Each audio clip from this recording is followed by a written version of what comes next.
Good morning guys. Guys, जब तक चीज़ें सामने ना आए ना तो उसके बारे में हम कोई भी जजमेंट नहीं कर सकते हैं। एक्चुअली आज मैंने ऐसी ही प्रॉब्लम फेस की। आज ही नहीं की, वैसे मैं काफ़ी टाइम से ये प्रॉब्लम फेस कर रही हूँ। बट हार कर मैं कुछ ना आपसे एक गाइडेंस चाहती हूँ कि क्या हम ऐसे नहीं सोच सकते हैं कि सभी इंसान हैं, कि दूसरों को हम ये सोचते हैं कि ये मशीन है या भगवान है, सब कुछ कर सकता है। एक्चुअली मैंने एक कैंडिडेट के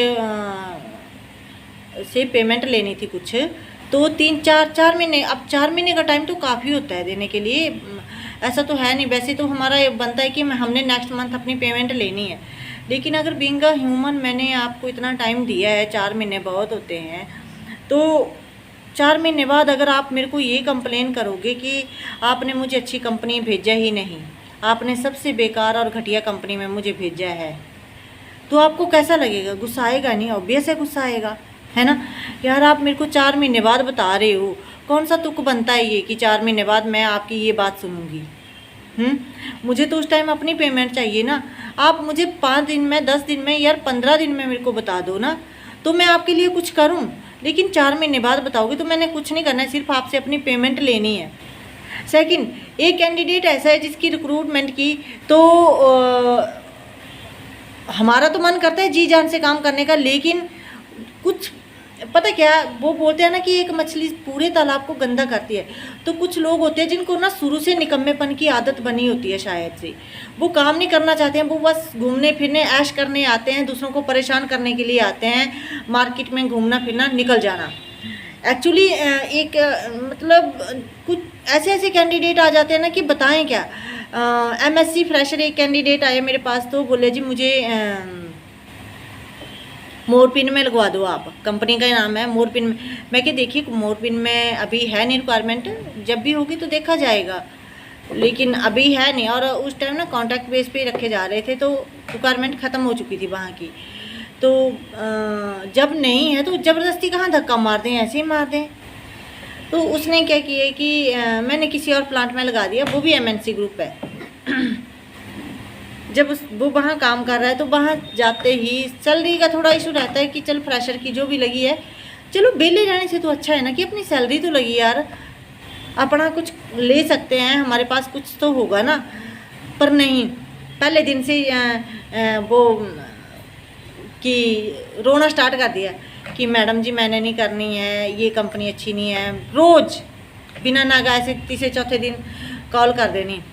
कर भी रहा है भाई जॉब, सैलरी भी ले रहा है, पर वो है ना कि मैंने पैसे नहीं देने, तो इसको बोलते हैं टाड़ा करना, अपनी जिम्मेदारियों से भागना। ऐसे ऐसे निकम्मे कैंडिडेट आते हैं। उसने 1 महीना तक ऐसे टाल के रखा, मैं क्या, अगर तूने नहीं करने कंपनी छोड़ आ जा। पर नहीं, ना बंदे ने कंपनी छोड़ी, ना बंदे ने पैसे दिए। अब बताओ ऐसे कैंडिडेट के साथ हम क्या करें, क्या करें? सेकंड, अब 4 महीने बाद अगर आपको कोई कैंडिडेट ये बोले तो उसके लिए क्या करना? उसको तो यही बोलना सीधी पेमेंट दे। ऐसे कैंडिडेट, अब मैं आप सभी से यही रिक्वेस्ट करती हूँ कि देखिए, पहली बात कि बीइंग अ कंसल्टेंट हमें अब कैंडिडेट की इतनी पहचान होनी चाहिए कि कितना डिजर्विंग है। उसके हंसी में भी कुछ राज होता है, उसके गम में भी कुछ राज होता है। तो इन चीज़ों को हमने इकट्ठा, मतलब एक ऐसा गुलदस्ता बनाना है जो कि फ्रंट में हो। अपने माइंड में इनका एक गुलदस्ता बनाना है, इनके गम का भी, इनकी खुशी का भी। हमने एक वही काम करना है जो हमारा करने का तरीका है। एग्री करते हैं देन ओके, नहीं करते हैं तो जाओ, आप कहीं भी जा सकते हो आप। क्योंकि जहां हम कंप्रोमाइज़ करना स्टार्ट करते हैं, अब इन्हीं कैंडिडेट ही मुझे सिखा रहे हैं। कोशिश तो बड़ी की सीसीएस ने कि नहीं यार बी पोलाइट, पर नहीं, ये पोलाइट रहने ही नहीं देते हैं। दूसरों की जिम्मेदारियों को समझते ही नहीं है, दूसरों को समझते ही नहीं है कि हाँ इनकी भी कोई जिम्मेदारियाँ होंगी। बहुत सारे ऐसे कैंडिडेट आते हैं, इवन हम जूनियर्स को बोलते हैं, सीनियर भी ऐसे ही हैं। सीनियर भी कुछ, मैंने लास्ट टाइम बताया था कि एक ऊना में है QC मैनेजर, एक चंडीगढ़ में HR है, वो तो उन्होंने भी हमारी पेमेंट नहीं दी। उन्होंने बोला था चल, उनका कंपनी के साथ था कॉन्टैक्ट, लेकिन बंदा हेल्प तो करता कि हाँ जी मेरी पेमेंट कंपनी पे करेगी, हेल्प तो बनती है ना। बार बार हम यहाँ से किराया लगाकर थोड़ी जा सकते हैं कि हाँ जी आप हमारी पेमेंट दो। चीज़ों को समेटने के बजाय लोग बिखेर देते हैं कि ये इधर भी भागे उधर भी भागे, टाइम वेस्ट हो। तो सॉरी, हमने टाइम वेस्ट करना नहीं सीखा। जिसने जो मेहनत करता है ना, वो कभी भी अपने टाइम को नहीं गवाता है।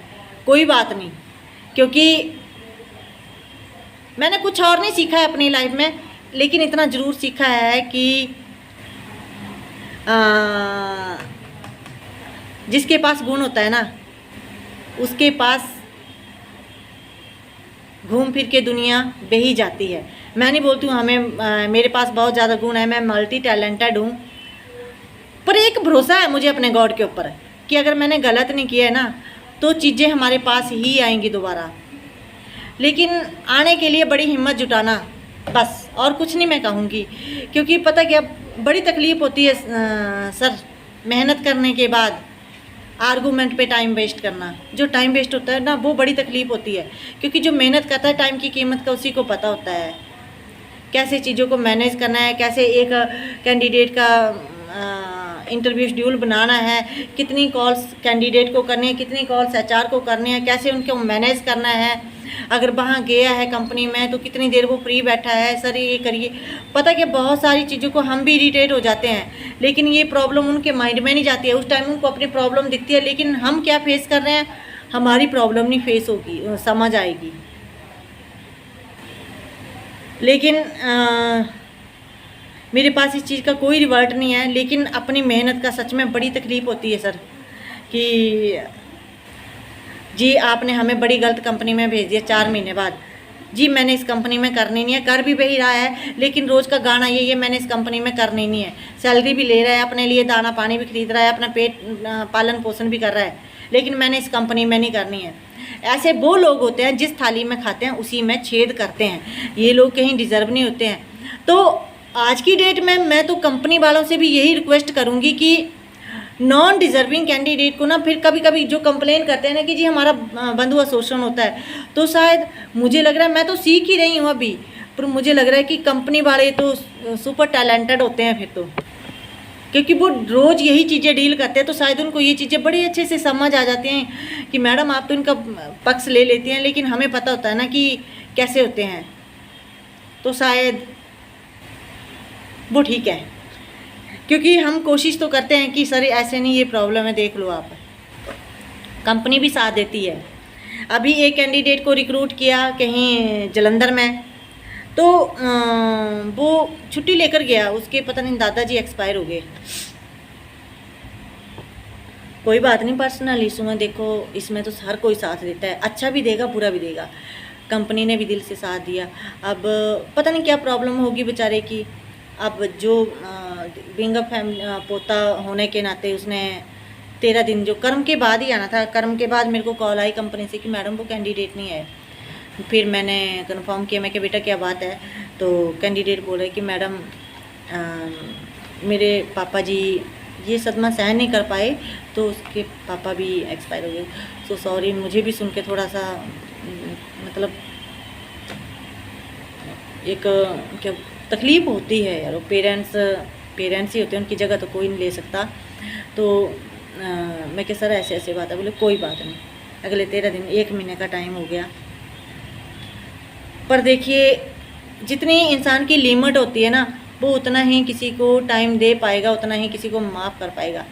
ऐसा तो है नहीं कि हमने एक चीज़ में डूब जाना और हर चीज़ को इग्नोर कर देना। मानते हैं जिम्मेदारियाँ और बढ़ जाती हैं शायद, और ये सच है, क्योंकि मुझे पता है, मैंने भी अपने डैडी जी को खोया है मार्च मंथ में, तो मुझे पता है कि क्या फेस करना पड़ता है। मैं खुद को एक रेगिस्तान में फ़ील करती हूँ कि मैं नंगे पैर एक रेगिस्तान में खड़ी हूँ। डैडी के बिना ना बड़ी मुश्किल होती है, पापा के बिना, तो ये तकलीफ़ मैं भी समझ सकती हूँ।